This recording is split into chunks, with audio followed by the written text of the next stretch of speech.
الحمد للہ رب العالمین والصلاة والسلام علی سید الانبیاء والمرسلین اما بعد فاعوذ باللہ من الشیطان الرجیم بسم اللہ الرحمن الرحیم۔ سورۃ القیامہ چل رہی تھی اور اس کی 29ویں آیت تک ہم پہنچے تھے، جس میں اللہ تبارک و تعالی نے کفار پر شدت اور سختی کا تذکرہ فرمایا۔ آگے ارشاد فرمایا کہ الی ربک یومئذ المساق، اس دن تیرے رب ہی کی طرف ہانکنا ہے، یعنی ہانکنے کا مقام ہے، یا وہاں ہانکنا اس لیے استعمال کیا، یہ کفار کے لیے ہے کہ جس طرح جانوروں کے ریوڑ کو آپ نے دیکھا ہوگا کہ انہیں دھکیلا جاتا ہے اور دھکیل کر لے جایا جاتا ہے، ورنہ جانور دائیں بائیں نکل رہے ہوتے ہیں، تو اسی طریقے سے کفار کو اس طرح ذلت کے ساتھ ہانک کر اللہ کی بارگاہ میں پہنچایا جائے گا۔ تو ان کی بروز قیامت ذلت اور رسوائی کی طرف اشارہ کرنا مقصود ہے، جبکہ مومنین جو ہیں وہ بہت ہی عزت کے ساتھ، اور اللہ تبارک و تعالیٰ کی جانب سے فرشتوں کو حکم ہوگا کہ انہیں احترام کے ساتھ میدان محشر میں لایا جائے۔ آگے جو ذکر ہے وہ ابو جہل کے بارے میں ہے۔ ارشاد فرمایا کہ فلا صدق ولا صلی، اس نے نہ تو سچ مانا اور نہ نماز پڑھی، ولیکن کذب وتولی، اور لیکن اس نے جھٹلایا اور منہ پھیرا، ثم ذهب الى اہلہ یتمطى، پھر اپنے گھر کو اکڑتا ہوا چلا، اولا لک فاولا، تیری خرابی آ لگی اب آ لگی، یعنی قریب آ گئی، ثم اولا لک فاولا، پھر تیری خرابی آ گئی اور اب قریب آ گئی۔ یہ ابو جہل کو خبر دی گئی کہ تیری بربادی اب قریب ہے، اور نبی کریم صلی اللہ علیہ وسلم نے اس آیت کے نزول کے بعد ایک مقام پہ جب ابو جہل سے سامنا ہوا تو آپ نے اس کا دامن پکڑ لیا اور اس آیت کو تلاوت فرمایا کہ اب تیری بربادی آ گئی۔ تو وہ کہنے لگا میری بربادی کیسے آ سکتی ہے، میرے پاس سرداری ہے، افرادی قوت ہے، طاقت ہے، سب کچھ میرے پاس ہے، کیسے ہو سکتا ہے؟ لیکن پھر کچھ عرصے بعد جب غزوہ بدر ہوا اور ذلت و رسوائی کے ساتھ مارا گیا تو لوگوں نے دیکھ لیا کہ اللہ تبارک و تعالیٰ کی یہ غیبی خبر بالکل حق اور سچ ہے جو اس نے اپنے حبیب کریم صلی اللہ علیہ وسلم کے ذریعے لوگوں تک پہنچائی تھی۔ اَيَحْسَبُ الْإِنسَانُ أَن يُتْرَكَ سُدًى، کیا آدمی گمان کرتا ہے یا اس گھمنڈ میں ہے کہ آزاد چھوڑ دیا جائے گا؟ نہیں، ایسا نہیں ہے، بلکہ اس کی گرفت ہوگی۔ اللہ تبارک و تعالیٰ نے ہمیں خالی آسائشیں حاصل کرنے کے لیے، مزے حاصل کرنے کے لیے، اپنی نفسانی خواہشات کی تکمیل کے ذریعے لذتیں حاصل کرنے کے لیے نہیں بھیجا، ہمیں دنیا کے دوڑ میں آگے ہو جانے کے لیے نہیں بھیجا، بلکہ اللہ نے خاص مقاصد کے لیے بھیجا ہے۔ اور تو یہ ویسے تو کفار کے بارے میں ہے کہ وہ یہ سمجھتا ہے کہ مجھے آزاد چھوڑ دیا جائے گا، مجھے کچھ بھی نہیں ہوگا، میری آخرت میں کوئی گرفت نہیں ہوگی، کیونکہ آخرت ہے ہی نہیں، تو اس لیے ان کو یہ تنبیہ کی جا رہی ہے۔ اور پھر اللہ تبارک و تعالیٰ کا یہ طریقہ کار رہا ہے، آپ نے پیچھے بھی اسلوب دیکھا ہوگا کہ کفار کے جو عقیدے تھے یا ان کے اعتراضات تھے ان کا رد فرماتے ہوئے ایسے اللہ نے دلائل قائم فرمائے کہ جن کا جواب ان لوگوں کے پاس نہیں ہوا کرتا تھا، تو سوائے ہٹ دھرمی اور بغض و عناد کے اور کوئی چیز ایسی نہیں تھی کہ جو انہیں دین اسلام سے دور رکھتی۔ بس وہ اسلام سے بغض رکھتے تھے، نبی کریم سے بغض رکھتے تھے، ایک ضد تھی، ایک ہٹ دھرمی تھی، ایک فاسد انا تھی جو انہیں اسلام کے قریب آنے سے روکتی، ورنہ دلائل اتنے نفیس، اتنے قوی تھے کہ عام آدمی بھی ان پہ غور و تفکر کرے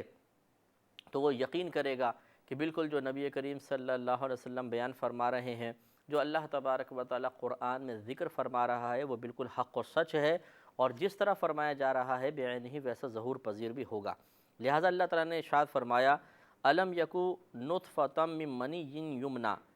کیا وہ یعنی انسان ایک بوند نہ تھا اس منی کا کہ جسے گرایا گیا تھا، یعنی مطلب انسان کو پانی کی ایک بوند سے اللہ تعالیٰ نے پیدا فرمایا، تو سمجھانا یہ مقصود ہے کہ دیکھو ذرا اپنی جو پیدائش کی ابتدا تھی، اپنی تخلیق کی ابتدا پر غور کرو، کس طریقے سے اللہ تبارک و تعالیٰ نے تمہیں پانی کی ایک بوند سے ایک گوشت پوشت کا ایک انسان بنایا، پھر تم دنیا میں آئے اور پھر تم تندرست و توانا اور جوان ہو گئے اور قوی ہو گئے۔ تو جو رب کریم پانی کی بوند سے قوی آدمی بنانے پر قدرت رکھتا ہے، وہ اس قوی آدمی کو بنانے کے بعد اس کے پھر ذروں اور ٹکڑوں میں تقسیم ہونے کے بعد دوبارہ بنانے پر قادر کیوں نہیں ہوگا؟ تو یہ ہمیں دعوت فکر دی جا رہی ہے، ہمیں سوچنے کا موقع فراہم کیا جا رہا ہے۔ لہذا اللہ نے فرمایا کہ الم یکو نطفۃ من منی یمنا، کیا وہ پانی کی ایک بوند نہ تھا اس منی کی کہ جسے گرایا گیا تھا، ثم کان علقۃ، پھر وہ خون کی پھٹک سے ہوا، یعنی خون کا ایک لوتھڑا سا بن گیا، فخلق فسوا، پھر اللہ تبارک و تعالی نے اسے پیدا فرمایا، فسوا، پھر اس کو بالکل تندرست، ٹھیک، درست بنایا، یعنی بالکل ایکوریٹ، ایک بہترین اندازے کے ساتھ، آنکھیں کہاں ہوں گی، ناک کہاں ہوں گی، ہونٹ کہاں ہوں گے، دانت کہاں ہوں گے، زبان کہاں ہوگی، کان کہاں پر ہوں گے، کس طریقے سے اس کا قد کاٹ ہوگا۔ اگر ہم تخلیق پر غور کریں، ہر چیز اپنے مقام پہ بالکل پرفیکٹ نظر آئے گی۔ کانوں کو یہاں سے ہٹا کے کہیں اور لگا دیں، عجیب و غریب نظر آئیں گے۔ ناک کو ہٹا کے کسی اور مقام پہ لگائیں، بالکل ایک عجیب و غریب ہوگی۔ اگر ہونٹ ہمارے نکال کے یہاں لگا دیے جائیں تو عجیب صورتحال بن جائے گی۔ اللہ تبارک و تعالی نے جیسا انسان کو بنایا بہت ہی ٹھیک اور بہت ہی درست بنایا۔ کتاب انزلناه الیک مبارک لیدبروا آیاته ولیتذکر اولو الالباب۔ فجعل منہ الزوجین الذکر والانثی، پھر بنائے اللہ تعالیٰ نے اس سے جوڑے، مذکر اور مؤنث، یعنی مرد اور عورت۔ الیس ذالک بقادر علی ان یحیی الموتى، تو کیا جس نے یہ سب کچھ کیا وہ مردے دوبارہ زندہ، یعنی مردوں کو زندہ نہیں کر سکے گا؟ کتنا نفیس کویسچن ہے، کتنی پیاری ایک دعوت فکر دی جا رہی ہے کہ غور کرو کہ جو اللہ تعالیٰ ایک پانی کی بوند سے ایک پیارا سا بچہ بنا دیتا ہے، اس کی آنکھ، اس کے ہونٹ دیکھیں، ناک دیکھیں، زبان دیکھیں، چھوٹے چھوٹے ہاتھ دیکھیں، اللہ بنا دیتا ہے، پھر وہی تندرست و توانا ہو کے لہیم شہیم آدمی بن جاتا ہے، تو وہ رب کریم مردوں کو زندہ کرنے پر قدرت کیوں نہیں رکھے گا؟ وہاں پر قدرت کار فرما ہے، یہاں قدرت فیل کیوں ہو جائے گی؟ تو یہ ایک دعوت فکر ہے جس کا نتیجہ یقینی سی بات ہے اقرار کے ساتھ ہی حاصل ہوگا کہ ہاں اللہ تعالیٰ اس پر قادر ہے اور ہمیں اس پر یقین رکھنا چاہیے۔ یہاں تک سورہ قیامہ کی 40 آیات مکمل ہوئیں۔ آج انشاءاللہ سورۃ الدہر کا آغاز ہوگا، جس کا معنی زمانہ ہے۔ مدنی سورت ہے، بعض نے اس کو مکی سورت بھی قرار دیا ہے، اختلاف ہے۔ اس میں 31 آیات ہیں۔ آج انشاءاللہ اس کا آغاز کرتے ہیں۔ بسم اللہ الرحمن الرحیم۔ اللہ تبارک و تعالی ارشاد فرماتا ہے کہ هل اتى علی الانسان حین من الدہر لم یکن شیئا مذکورا۔ اللہ تعالیٰ فرماتا ہے کہ بے شک آدمی پر ایک وقت وہ گزرا کہ کہیں اس کا نام بھی نہ تھا، یعنی بالکل اس کا کہیں ذکر وغیرہ نہ تھا۔ یہ آدم علیہ السلام کی پیدائش سے بھی پہلے کی بات ہے کہ ہم نے انسان ایک وقت ایسا تھا انسان پر آیا تھا کہ جب وہ کچھ بھی شے نہیں تھا، بالکل کوئی اس کا ذکر نہیں تھا، بالکل کوئی اس کا بارے میں علامت یا نشانی موجود نہیں تھی۔ اِنَّا خَلَقْنَا الْإِنسَانَ مِن نُطْفَةٍ أَمْشَاجٍ، بے شک ہم نے آدمی کو پیدا کیا ملے ہوئے پانی کے قطرے سے، یعنی مرد اور عورت کا پانی کا قطرہ ملتا ہے تو پھر انسان کو ہم بنتا ہے، ہم نے اس کو بنایا۔ نبتلیہ، اور بنانے کی وجہ فرمائی، ایک غرض بیان فرمائی تاکہ ہم اسے آزمائیں۔ فجعلناہ سمیعا بصیرا، تو بنا دیا ہم نے اسے اس حال میں کہ وہ سننے والا ہے، وہ دیکھنے والا ہے۔ انا ہدیناہ السبیل اما شاکرا و اما کفورا، بے شک ہم نے اسے راہ دکھائی، راہ بتائی، راستہ بتایا۔ اب جب اللہ نے اس کو راستہ دکھا دیا اپنے انبیاء علیہ السلام کے ذریعے، آسمانی کتابوں کے ذریعے اور دیگر نشانیوں اور علامات کے ذریعے، اما شاکرن، پھر یا تو وہ حق مانتا ہوا ہو جائے گا، و اما کفورا، یا وہ ناشکری کرتا ہوا ہو جائے گا۔ یعنی گویا کہ اللہ تعالیٰ نے بیان فرمایا کہ ہم نے ہر شخص کے لیے ہدایت اور گمراہی کے اسباب پیدا فرمائے، اسے تمام چیزیں دکھا دیں، اس کے بعد اس کو اس کی قدرت و اختیار کے حوالے کر دیا کہ تم اپنی قدرت و اختیار کے ذریعے یا تو ہدایت کے اسباب کو اختیار کرو اور نجات پا جاؤ، یا گمراہی کے اسباب کو اختیار کرو اور ہلاک و برباد ہو جاؤ۔ پھر اس میں دو گروپ ہو گئے، بعض تو شاکر بن گئے، بعض کفور بن گئے، بعض نے حق کو قبول کر لیا اور بعض نے حق کے منہ پھیر لیا اور ناشکری میں مبتلا ہوئے۔ تو جو ناشکری میں مبتلا ہوئے ان کا پھر انجام بیان کرتے ہوئے اللہ تبارک و تعالی نے ارشاد فرمایا کہ انا اعتدنا للکافرین سلاسل واغلالا وسعیرا،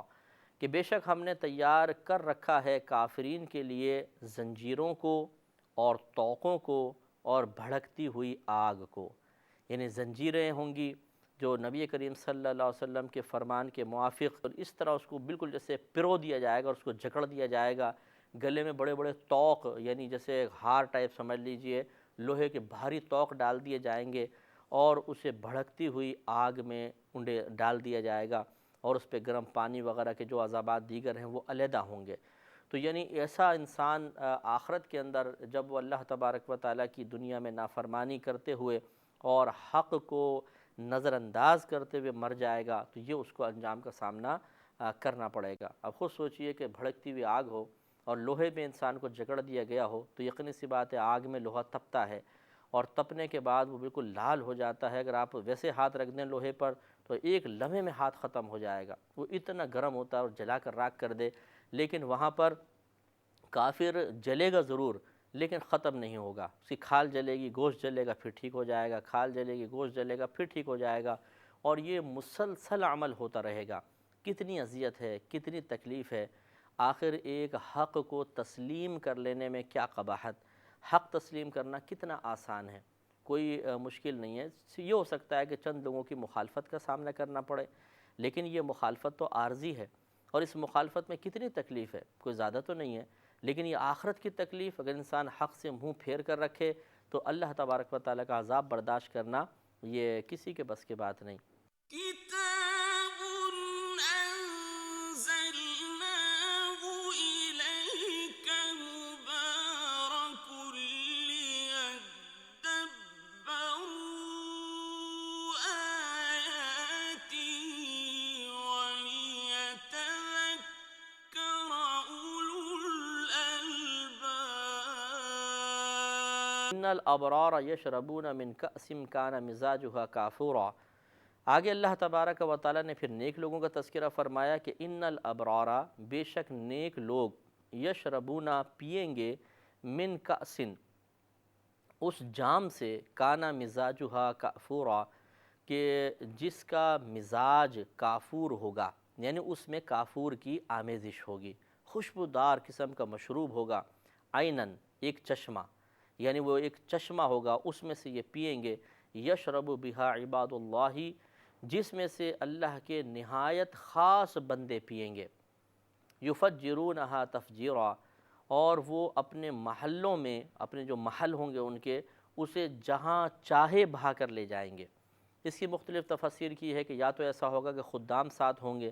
اور اس کافور ملا ہوا جو ایک مشروب ہوگا خاص، اس کے چشمے سے وہ جام بھر کے ان کے پیچھے پیچھے چل رہے ہوں گے، جہاں یہ جائیں گے وہ پانی وہاں تک پہنچا دیا جائے گا۔ اور یا اس کے ظاہری معنی کو بھی لیا گیا ہے کہ جیسے جیسے وہ جنتی آگے چلے گا یہ چشمہ بھی اللہ کی عطا سے اس کے پیچھے پیچھے چلتا جائے گا، جہاں پہ اس کا موڈ ہوا وہاں بیٹھا، چشمہ بھی ٹھہر گیا، وہاں سے اس نے پانی پی لیا۔ یوفون بالنذر، آگے اللہ تبارک و تعالیٰ نے ان نیک لوگوں کے ان چند اعمال کا تذکرہ فرمایا کہ جو ان کے لیے دخول جنت کا سبب بنے ہوں گے۔ لہذا ارشاد فرمایا یؤفون بالنذر، اپنی منتیں پوری کرتے ہیں، وَيَخَافُونَ يَوْمًا كَانَ شَرُّهُ مُسْتَطِيرًا، اور اس دن سے ڈرتے ہیں جس کی برائی پھیلی ہوئی ہے۔ تو ایک تو معلوم ہوا کہ منتیں پوری کرتے ہیں، اس کا مطلب یہ ہوا کہ منت وہ ہوتی ہے کہ ہم اپنے اوپر خود کوئی عبادت واجب کر لیتے ہیں اور پھر اس کو ادا کرتے ہیں۔ تو کہنے کا اللہ تعالیٰ کا مقصود یہ ہے کہ جو پھر اپنے اوپر خود واجب کردہ عبادت کو ادا کر رہا ہو تو یقینی سی بات ہے اللہ کے واجب کردہ کو تو بدرجہ اولیٰ ادا کر رہا ہے، کیونکہ اس کو ادا کرنے کے بعد پھر وہ خود اپنے اوپر بھی چیزیں واجب کر لیتے ہیں، اس کو ادا کرتے ہیں۔ تو یہ گویا کہ عبادات کی ادائیگی پر استقامت کی طرف اشارہ ہے کہ وہ لوگ عبادات پر استقامت اختیار کرتے ہوں گے۔ وَيَخَافُونَ يَوْمًا كَانَ شَرُّهُ مُسْتَطِيرًا، اور اس دن سے ڈرتے ہوں گے کہ جس کی برائی پھیلی ہوئی ہے، یعنی اس کی برائی عام ہے اس کی سختیاں عام ہیں، کوئی اس کی سختی سے محفوظ نہیں، وہی محفوظ ہوگا جسے اللہ تبارک و تعالی محفوظ فرمائے۔ اب جو آگے آیت ہے ویسے تو بظاہر اس کا چونکہ ماقبل سے تعلق ہے تو مطلقاً مومنین کے بارے میں ذکر شمار ہو سکتا ہے، اس کے عموم کا تقاضا تو یہی ہے، لیکن مفسرین نے فرمایا کہ اگلی آیت جو ہے وہ خاص خاندان رسالت کے بارے میں نازل ہوئی کہ حضرت علی رضی اللہ تعالی عنہ اور آپ کی بی بی فاطمہ، آپ کی زوجہ رضی اللہ تعالی عنہا، اور آپ کی جو ایک خادمہ تھیں فدہ ان کا نام تھا، یہ مفسرین نے لکھا ہے، اور حسنین کریمین تھے، تو حسنین کریمین بیمار ہو گئے تھے، تو ان کے منت مانی ان لوگوں نے کہ اگر ان کو اللہ تعالیٰ شفا عطا فرمائے گا تو ہم اس کی رضا کی خاطر 3 روزے رکھیں گے، لہٰذا اللہ کی عطا سے ان کو شفا حاصل ہوئی تو انہوں نے روزہ رکھنا شروع فرمایا۔ رات میں سحری کے لیے کوئی ایسی چیز نہ تھی کہ جس سے وہ سحری کر کے روزے کا آغاز کرتے، تو انہوں نے پانی پیا اور اللہ کا نام لے کر روزہ شروع کر دیا۔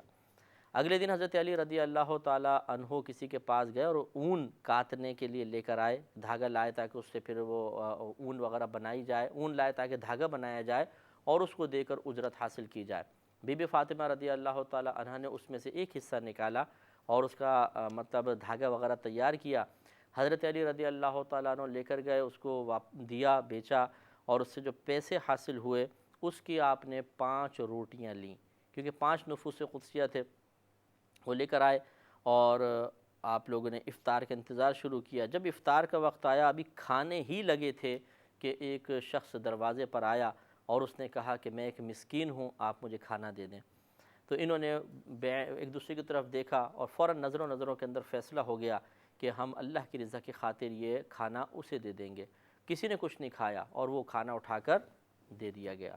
اب اگلے دن کا روزہ تھا، پھر اسی طرح پانی پی کے اگلے دن کا روزہ شروع فرمایا، پھر حضرت بی بی فاطمہ نے محنت فرمائی، حضرت علی پھر 5 روٹیاں لے کر آئے۔ اگلے دن جب کھانے کے لیے بالکل افطار کے وقت تشریف فرما ہوئے تو ایک یتیم آ گیا اور اس نے کہا کہ میں یتیم ہوں، اے خاندان رسالت والو تم کسی کو مایوس نہیں کرتے ہو، مجھے بھی مایوس مت کرنا، مجھے کچھ دو۔ انہوں نے پھر وہی نظروں میں فیصلہ کیا اور وہ کھانا دوسرے دن کا بھی اس کے حوالے کر دیا۔ پھر اسی طرح فاقے کا روزہ شروع ہو گیا، صرف پانی پی کے روزہ شروع فرمایا۔ تیسرا دن آیا، پھر بی بی فاطمہ نے کام فرمایا اور روٹیاں لائی گئیں۔ تیسرے دن جب افطار کے وقت بیٹھے، بالکل کھانے کا ٹائم تھا کہ ایک دروازہ بجا اور ایک آواز آئی کہ میں ایک قیدی ہوں اور آپ مجھ پہ کرم فرمائیں، مجھے کچھ کھانے کو دیجئے۔ تو خاندان رسالت کی قربانیاں الحمدللہ اگر ہم ان پہ غور و تفکر کریں، الحمدللہ میں نے اس لیے کہا کہ ہمارے لیے بہت بڑی سعادت کی بات ہے کہ ہم خاندان رسالت سے، آل رسول سے بڑی محبت رکھتے ہیں، عقیدت رکھتے ہیں اور ان سے درس حاصل کرتے ہیں۔ یہ اللہ تبارک و تعالیٰ کا ہم پر خصوصی کرم ہے کہ ان کی ہم برکات سے فیضیاب ہونے کی سعادت حاصل کرتے ہیں۔ تو وہ اتنا عظیم خاندان تھا کہ وہ تیسرے دن کی روٹیاں بھی اس قیدی کے حوالے کر دیں اور خود مطلب اسی طرح بھوکے رہے۔ تو اللہ تعالیٰ کی بارگاہ میں ان کا یہ ایثار بہت مقبول ہوا اور اللہ نے اس آیت کو نازل فرمایا کہ وَيُطْعِمُونَ الطَّعَامَ عَلَى حُبِّهِ، اور وہ کھلاتے ہیں کھانے کو علی حبہ، اس کی محبت پر۔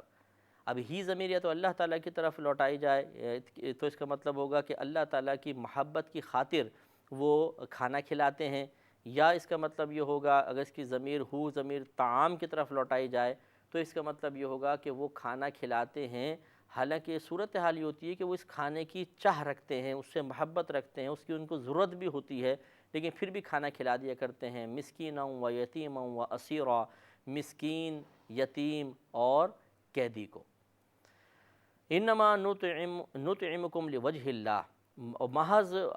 اب وہ یوں کہتے ہیں گویا کہ ان کا مقولہ ذکر فرمایا کہ محض ہم کھلاتے ہیں تمہیں اللہ تعالیٰ کی رضا کی خاطر۔ اس پہ مزید کلام ہوگا اگلے پروگرام میں۔ وآخر دعوانا ان الحمدللہ رب العالمین۔